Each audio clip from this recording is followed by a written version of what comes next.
You're over 50. You're stopped at a traffic light in your old Ford, and there's a child seat strapped into the back. The light turns green, but you don't move.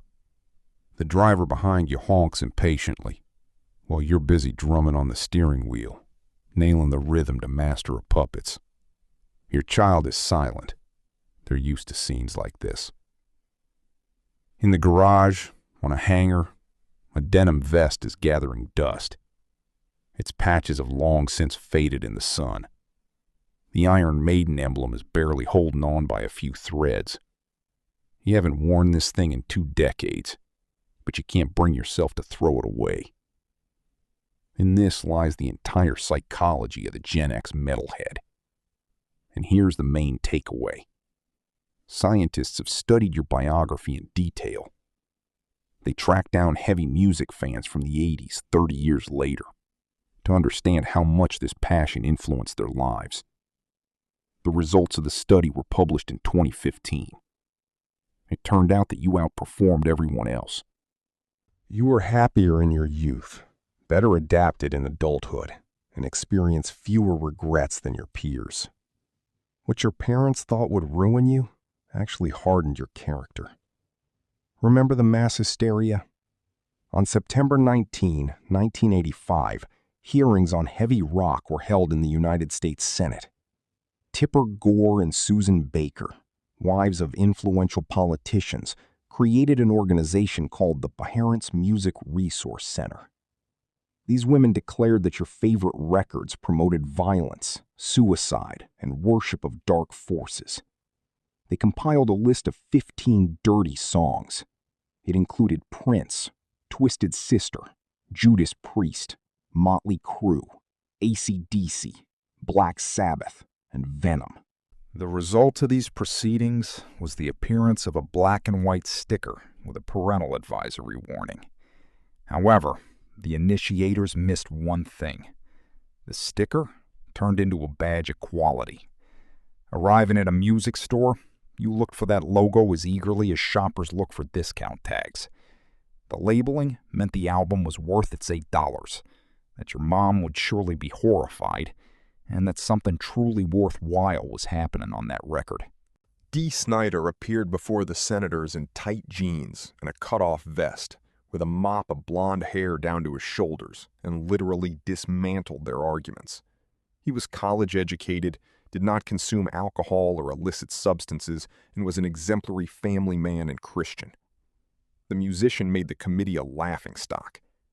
The hearings were supposed to scare away the youth, but instead they ensured sales that no marketing expert could have dreamed of. You watched your idols become national news headlines, and your passion turned into a cultural war. At 13, you were officially labeled an enemy of society. Those labeled discs are still gathering dust in your basement. Now about how you got the records. Back then, digital services didn't exist. Television played only a few commercial acts, and you were craving to hear Slayer, Exodus, or Possessed. You needed demos that were the stuff of legends. You did what any fan of the genre did in 1985. You opened Kerrang! Magazine, found the classified section, and wrote a letter by hand to some teenager in Belgium. You sent him a blank cassette, $3, and a wish list. A month and a half later, a package would appear in your mailbox with a tape signed in someone else's handwriting. On one side, early Metallica. On the other, a live performance by Slayer. That's how tape trading worked. It was thanks to this that Metallica became cult icons. They released their demo in 1982, and fans started copying it for each other. By 1983, an entire country was going crazy for them, even though the band didn't have a record deal yet. This process taught you a lot. You learned patience and how to write thank you letters. You learned to cherish things, because if the safety tab on the cassette broke, you could accidentally erase a unique recording that no one else in town had. You realized that a guy from Holland or Sweden valued the same 30 seconds of a guitar solo as you did. It provided a sense of belonging. The internet didn't create communities. You did it with postage stamps. Let's talk about the vest, or the cut, This word has German roots.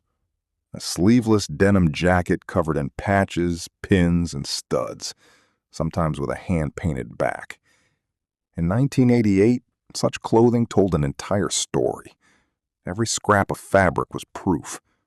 The maiden emblem spoke of your tastes and the degree of its wear, how long you'd been in the game. A patch of the Power Slave album on the chest meant you owned the record, and the image from a concert tour on the back confirmed that you had been there. The order of placement and the fraying of the fabric were critical. You could identify a like-minded person in a parking lot in a couple of seconds. It was a visual resume, readable from 12 meters away. Try doing that with a modern streaming playlist. Your mother hated that vest and offered to wash it, but you refused.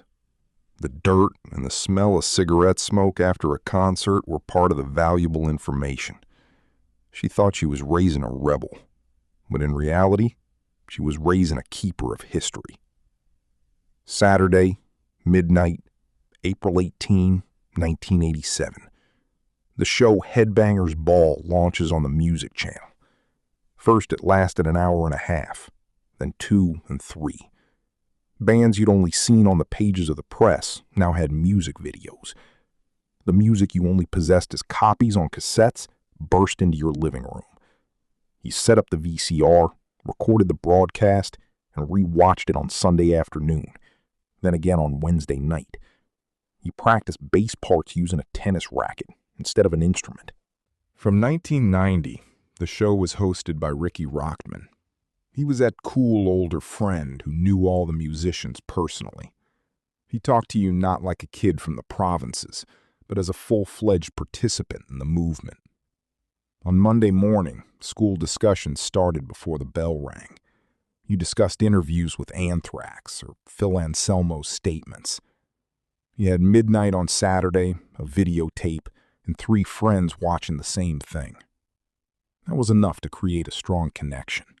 In 2015, psychologist Tasha Howe from Humboldt State University conducted a massive study. She found 154 people who were metal fans, musicians, or worked with bands in the 80s. For comparison, she involved 80 peers with other musical preferences and over 150 modern students. Total, 377 participants. She studied their childhood, level of well-being, mental health, and presence of regrets. Something striking emerged. Metalheads turned out to be happier children and more balanced adults. Only 33% of them regretted their youthful actions, whereas in the control group, this figure exceeded 51%. They were less likely to seek psychological help. Those kids that the experts were so afraid of became the most stable group of the population. Researchers explained that the metal subculture became a protective factor. Belonging to a community where everyone loves the same thing and stands together against attacks developed resilience in you. The denim vest was a uniform that helped your own find their own. Tipper Gore was afraid you'd become criminals, but you became lawyers and professionals with stable families and retirement savings. There is another important work by researchers from Queensland from the same year. Researcher Leah Shorman conducted an experiment with 39 fans of extreme music.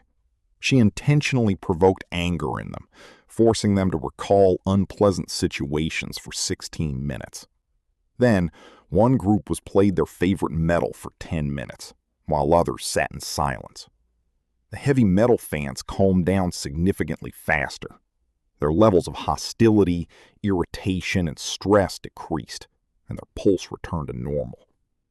Music worked like a safety valve. The listener entered a state of rage, but after the song, the anger vanished. That is exactly what happened to you at 15. You returned from school after a conflict with a teacher or peers, locked yourself in your bedroom, and turned on the album Rain in Blood. After 40 minutes, you came out absolutely calm. You were engaged in emotional regulation without even knowing the term. Today, therapists charge huge fees for what the band Slayer taught you for the price of a single cassette. Heavy music encouraged you to read. The 13-minute epic by Iron Maiden is based on a poem by Samuel Taylor Coleridge from the late 18th century. Their song about conquering lands references the sci-fi novel Dune by Marcus.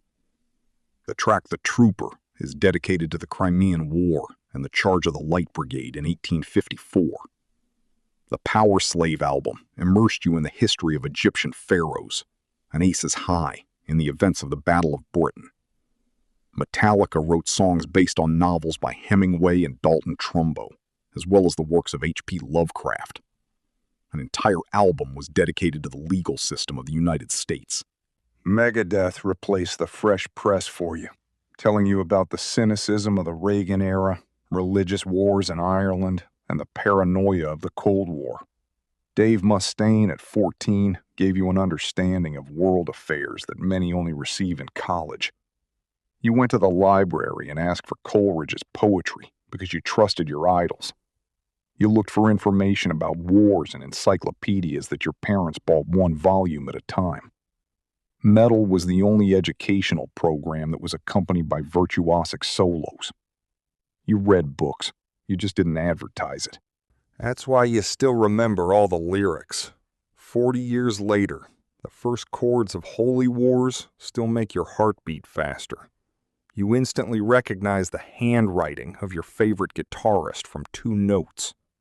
When your child puts on something modern and heavy, you immediately hear what in this music is borrowed from Black Sabbath, what is taken from Maiden, and what rhythm reminds you of the ideas of Pantera. You possess deep knowledge of music, even though no one officially taught you. You still turn up the volume in the car. You are still mentally in the center of the mosh pit, even when you're just picking out groceries at the store. You are ready to defend your favorite genre in any argument. That vest is still lying in the garage. You won't wear it, but you won't throw it away either. Your children will discover it someday and understand who you really were before they were born. The legacy of this generation is broader than just sounds. You built communities with letters and stamps. You stood your ground in a cultural war and emerged victorious. 40 years later, science has confirmed those who called you corrupted were deeply mistaken. The kids that the country feared in 1985 turned into the most reliable adults. The music that was supposed to ruin you taught you to live through emotions to the end and emerge from any challenge with your head held high. You are still here. You remember the words, 1 foot in the gutter. Thank you for your attention. See you next time.